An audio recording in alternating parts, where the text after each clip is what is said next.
होळी आणि रंगपंचमीच्या उत्सवांमागच्या धार्मिक कथा काय आहेत याची माहिती आहे का? आज आपण पुन्हा एकदा या निमित्ताने आपल्या कल्पनाशक्तीला उजाळा देऊ.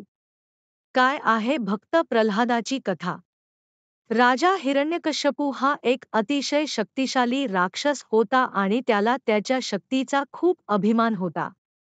त्याच्या सामर्थ्याच्या बळावर त्याने आपल्या प्रजेला देव म्हणून त्याची पूजा करण्याचा आदेश दिला आणि जे त्याची पूजा करणार नाही त्यांना हिरण्यकश्यपू शिक्षा करत असे. राजा हिरण्यकश्यपूला प्रल्हाद नावाचा मुलगा होता पण तो भगवान श्रीविष्णूंचा निस्सीम भक्त होता. राजाला प्रल्हादची भक्ती आवडत नसे. सर्व प्रकारे हिरण्यकश्यपूने प्रल्हादाला समजावून पाहिलं मात्र त्याचा प्रल्हादावर काहीच परिणाम होत नसल्याचं पाहून त्याने आपल्या बहिणीला म्हणजेच होलिकेला, जिला अग्नीचं वरदान होतं तिला प्रल्हादाला आपल्या मांडीवर बसव आणि अग्नी प्रज्वलित कर म्हणजे तो त्या अग्नीत जळून खाक होईल असा आदेश दिला.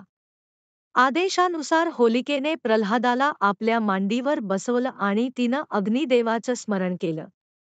अग्नी प्रज्वलित झाला खरा मात्र प्रल्हादाच्या भक्तीनं होलिकेचं वरदान संपलं आणि होलिका त्यात जळीन खाक झाली. पुढे श्रीविष्णूंनी नृसिंह अवतार घेत हिरण्यकश्यपूचा वध केला हे आपल्याला माहिती असेलच. कामदेवांना भोलेनाथांनी का केलं होतं भस्म?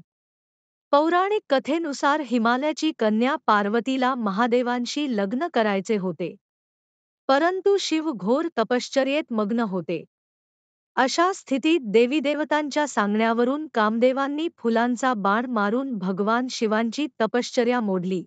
त्यामुळे शंकराने क्रोधित होऊन आपला तिसरा डोळा उघडला आणि त्यातून निघालेल्या अग्नीने कामदेवाला भस्म झाले.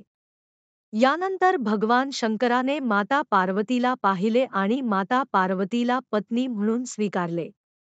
या कथेत कामदेव भस्म झाल्यानंतर प्रतिकात्मकपणे वासनायुक्त आकर्षण अग्नीत जाळून खाक झाले. जेव्हा कामदेव भस्म झाले तेव्हा त्याची पत्नी रतीने देवदेवतांकडे कामदेवच्या आयुष्याची याचना केली.